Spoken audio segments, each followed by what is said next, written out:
A late night adventure takes a dangerous turn. KCTV5's Jessica Reyes has the new details on this middle of the night rescue.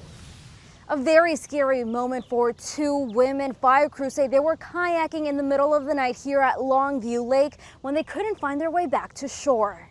Anytime you're out on the water at night, when it's dark, there's inherent danger to that. The women were out fishing when a security guard heard one of them yelling for help around 3:30 this morning. He was able to help navigate and pull her onto shore. She was taken to the hospital for exhaustion, but told crews there was another woman who was still missing. These boats were inflatables.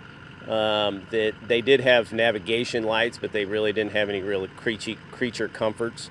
Rescue crews launched their search boat and found the kayaker on the other side of the lake. Fire crews say they were lucky the security guard heard them.